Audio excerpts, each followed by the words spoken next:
Welcome મિત્રો. આજે આપણે જે પ્રમાણે મેં લાસ્ટ વીકે મેં વાત કરી એ પ્રમાણે આજે આપણે સબકોન્શિયસ માઇન્ડ અને કોન્શિયસ માઇન્ડના વિશે થોડા રહસ્યો જાણીશું. એ રહસ્યો એવા છે કે હું તમને એવું નથી કહેતો કે હું તમને 100% જણાવી દઈશ બધું, પણ તમે પણ એના વિશે સર્ચ કરી શકો છો, રિસર્ચ કરી શકો છો અને ઘણી બધી વસ્તુઓ તમને જાણવા મળશે. મારો આશય એટલો જ છે કે ફક્ત આ અવેરનેસ તમને મળે અને એ અવેરનેસથી તમે તમારી લાઈફમાં ઘણા બધા બેલેન્સ કરી શકો, ઘણું બધું શીખી શકો. હવે જો સબકોન્શિયસ માઇન્ડ અને કોન્શિયસ માઇન્ડ એક એવા પહેલું છે આપણી લાઈફમાં. હા, ઘણા ઇન્ડિયામાં અને બીજા બધા આપણે કહીએ તો 4 થી 5 માઇન્ડ છે, પણ જો આપણે મેઇન ફોકસ સબકોન્શિયસ માઇન્ડ અને કોન્શિયસ માઇન્ડનો કરીશું.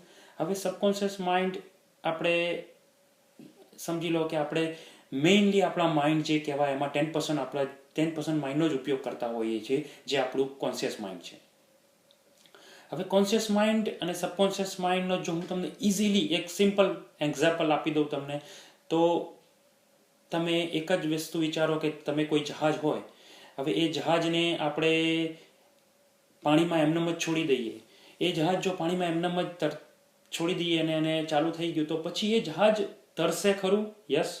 એ જહાજ ચાલશે સીમાં? યસ. પણ એ જહાજ ક્યાંક અથડાશે, ક્યાંક પટકાશે, ક્યાંક તૂટશે.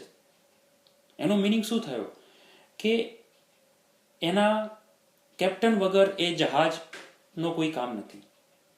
એટલે આપણું જે સબકોન્શિયસ માઇન્ડ છે એ જહાજ છે અને આપણું જે કોન્શિયસ માઇન્ડ છે એ કેપ્ટન છે.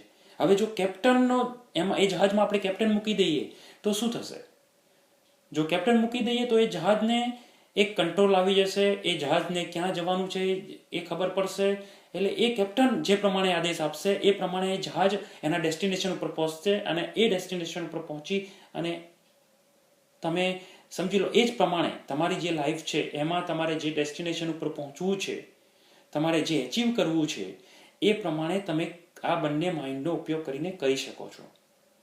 હવે શું થાય છે કે જ્યારે પણ આપણે કંઈ પણ ડિસિઝન લેવાનો ટ્રાય કરીએ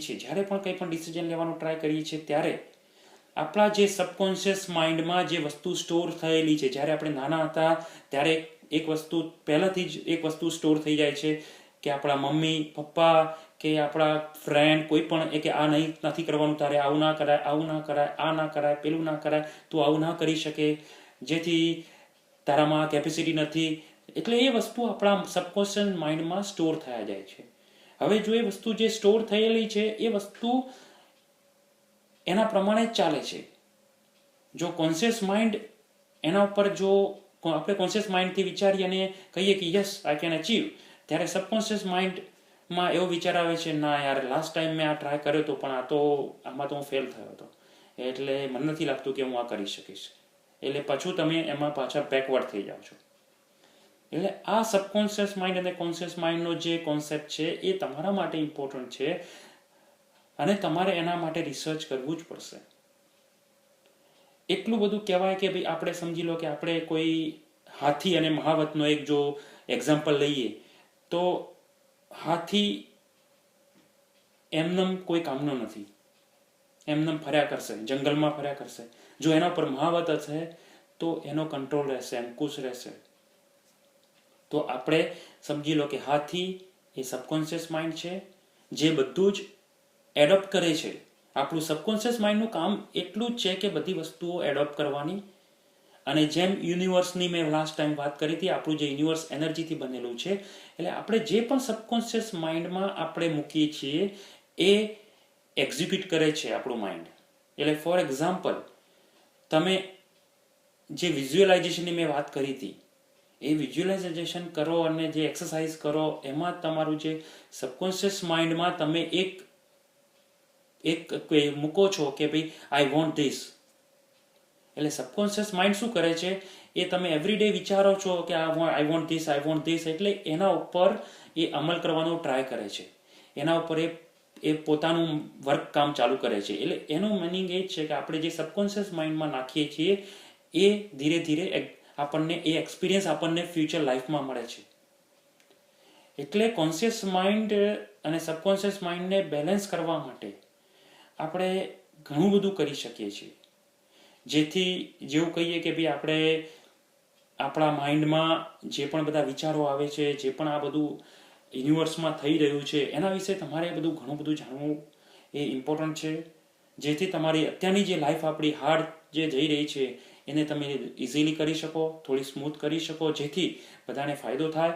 સબકોન્શિયસ માઇન્ડ અને કોન્શિયસ માઇન્ડ આપણા એવા પહેલું છે જે આપણી લાઈફમાં ઘણું બધું કામ કરે છે.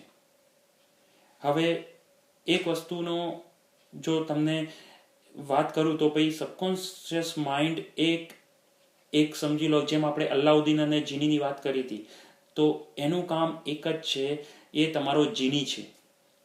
એટલે સબકોન્શિયસ માઇન્ડમાં તમે કોઈ પણ પ્રસ્તાવ મૂકશો, ધારો કે હવે મારે ફોર એક્ઝામ્પલ એને એક હું તમને એક્ઝામ્પલ આપું તો ફોર એક્ઝામ્પલ એ તમે વિચારો કે હવે મારે કોઈ એક્ઝામ પાસ કરવી છે, તો તમે હા એની પ્રિપરેશન કરવાના, બધું જ કરવાના, પણ એક સબકોન્શિયસ માઇન્ડને તમારા જ્યારે પણ તમે સબકોન્શિયસ માઇન્ડને તમારે એક એવી ફિલિંગ આપવાની છે કે તમે ઓલરેડી પાસ થઈ ગયા છો, આઈ ઓલરેડી અચીવ ધીસ વન, અને એને થેન્ક યુ કહેવાનું છે કે ભાઈ જેમ આપણને બધા કહીએ છીએ કે ભાઈ આપણે ભગવાનને બેસીને પ્રાર્થના કરો, થેન્ક યુ કરો, આ કરો, હા એ બધું બરોબર છે, પણ એ થેન્ક યુ આપણે કોને કરીએ છીએ? એ થેન્ક યુ આપણે આપણા પોતાની જાતને કે આપણા સબકોન્શિયસ માઇન્ડને, આપણા પોતાના જે યુનિવર્સને આપણે થેન્ક યુ કરીએ છીએ કે ભાઈ યુનિવર્સને આપણે જે થેન્ક યુ કરીએ છીએ એના લીધે યુનિવર્સ આપણને ડબલ આપે છે.